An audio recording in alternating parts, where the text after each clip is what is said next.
Do you want an easy way to get trophies in Trio Showdown? Well, I have found a perfect comp for this map to play right now in Trio Showdown for you to get a lot of trophies really quickly and really easy.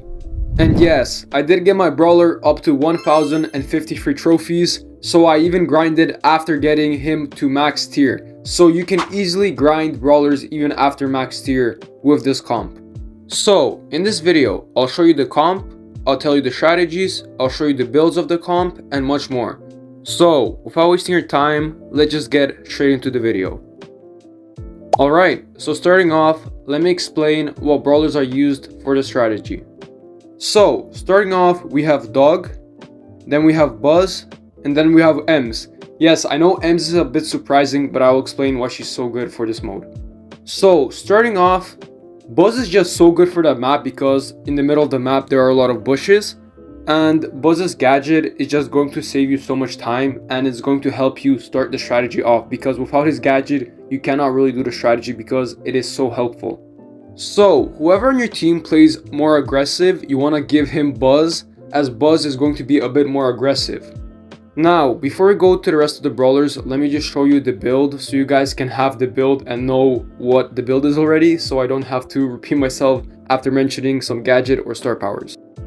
Alright, so this is the build. Honestly, for Ems, you can change your star power if you want, but that is the better star power. As for a gadget, I would recommend keeping that gadget as it can save you a lot of times. Now, for Buzz, you do need that gadget and you do need that star power, so that build has to be exact, except you can change his gears. Maybe you could add a speed gear, which would be probably a bit better. And then we have Doug. Now for Doug, you can change his gadget to the heal one, which I did see a lot of situations where the heal one is going to be really good, but the double damage one is going to be a bit better at the start of the match, and for endgame the heal one is going to be a bit better, so you decide whatever playstyle you want to play more. But you probably do want to have the speed gear, which we didn't have in this build, but it doesn't really matter, honestly. Now, when it comes to Dog's star power, you do want to keep that one as it is better than his other star power, because when you are getting attacked and you can easily just heal yourself and your teammates, and you don't really have to heal up yourself as you have the star power unless you're really low. So that's why you should keep the star power if you have it for Dog. Now, let's go into the Angel and Demon modifiers. Now for Doug, the modifier you want to have for him if you're on the demon side is the explosion one, as the explosion one actually is pretty good for him. The modifier isn't that good, but the reason it's good on Doug is because when you have his super, you can kind of activate double explosion, if that makes sense. So basically, when he activates his super, the explosion will activate and then he's going to respawn, and if he dies again, then he's going to explode again, which is basically really good, and that basically gives you double profit of that modifier. Now, if you don't have that modifier, you can replace it with the fire modifier or the speed one. Pick which one you have basically, but the best one, I think in my opinion for Doug, is the explosion one. Now, I'm just going to say it once so I don't have to repeat myself, but if you're on the Angel side, there's like two modifiers you basically want to go. Now, for the tanks, you do want to go the speed one if you have it, which is basically really good. It does stack the more angels you have on your team, which can be really overpowered if you do have free angels. But another modifier you want to go if you don't have that one is the immunity, as that one is super OP. Basically, when you're about to die, instead of dying, you basically get a second chance, which is a 1 HP shield or something like that, and you're immune for like 2 or 3 seconds. I'm not really sure how long it is, but it is just super strong, and it can basically make the enemy leave if they're low on health and go back to where they were, and you can have the chance to just run off and heal, which is really OP. Alright, now that we're done with Doug, let's go to Buzz. Now, which demon abilities should you pick for Buzz if you're on the demon side? Now, honestly, you should either go the heal one, the speed one, or the fire one. Now, as for the explanation, it's basically the same explanation as for Doug, as why the healing one. The healing one is really good if you have another demon on your team, and it can just be super helpful and really annoying to the enemy team. So yeah, that's why you should go the healing one, or the speed one, or the fire one. Now, as for the angel abilities, I kind of did explain two of them already, so I won't repeat them again. But another one you can go is the shield one probably, which is really good. Now, I'm not sure because I never tested it, but I think it can be really good on Buzz. Now, when it comes to the demon abilities for Ems, I would suggest the heal one for Ems, as it is super strong on Ems.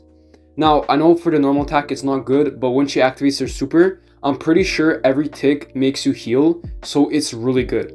As for the angel abilities, I would suggest either the shield one or the immunity. I don't think speed is really good for Ems unless you're going to chase someone. Other than that, it is really good also, but I would suggest the immunity and the shield one over the speed one. Alright, now that I explained the comps and the builds and the modifiers, let's go to the strategy. So the strategy starting off is really simple. You basically want to rush mid. I know this sounds very insane and I would probably not do this if I was playing solo showdown, but for the strategy you need to go mid, and the reason is this comp gives you so much area control. Like, you can instantly get a lot of control in the middle of the map by using this strategy. So that's the reason you want to go mid and you want to get the cubes. But stop, before getting the cubes there are some things you have to do. Now, the key to the strategy at the start is being patient. When you enter the bushes, you want Buzz to activate the gadget, and basically what you want to do, you want to clear all the people out of the bushes and you want to get the cubes. So what I'm basically saying is you want to get the cubes in a safe way, and to do that is by clearing the people out, or if the people are rushing to get the boxes, which people are impatient so they're probably going to do that, and you are going to have some matches where people are just rushing the boxes, you want to kill them and then claim the cubes. Do not risk getting the cubes and then just dying. The thing with the strategy is Doug gives a lot of control and Buzz are really good to just play aggressive at the start. Ems is really good to just keep control of the area because she does have that main attack which can do a lot of damage if people stay in her smoke. So that is really overpowered and really good for this map because people are going to be staying and hiding at the corners, and Ems can easily just make them either go out or kill them.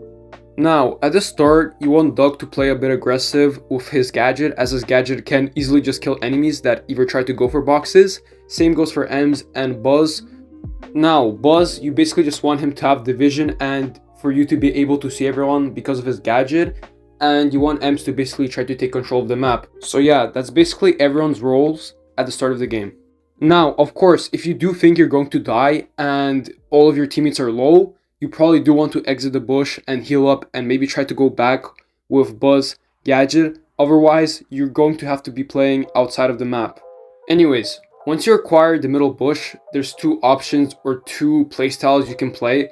The first one is just camping in the middle and just waiting for the storm to close and just basically try to keep control of the middle. Now the second one, which my teammates were doing, so I kind of was forced to also do it with them, is going out of the bushes and just killing enemies and getting a lot of cubes. Now, two of these have advantages and two of these have disadvantages. Now, an advantage of staying inside the bushes is you will have a lot of control, and for late game, you are probably going to win as you have a lot of control of the map. And a disadvantage of staying in the bushes is if you get pushed and you don't succeed with controlling the area, you will have to back away since they probably have more cubes than you, and that's going to be bad because you're going to have to basically rely on luck after that and you're not in control of the map. Now, an advantage of exiting the bushes is you can collect a lot of cubes, so you will be a lot stronger and you can later on try to push the area. A disadvantage is you're not in control anymore, you don't have control of the middle, so for late game you may have trouble trying to go in. And if they have like a Shelly in the middle, or if they have an Ems in the middle, or some Brawler that can pierce, you can have a hard time trying to go in and win. And yeah, by using this strategy, you should easily get tier max, which is really easy with the strategy. Another thing I wanted to say is, thank you guys for watching this video. If you did enjoy it, consider leaving a like and subscribing. Otherwise, have a good day and enjoy the clips.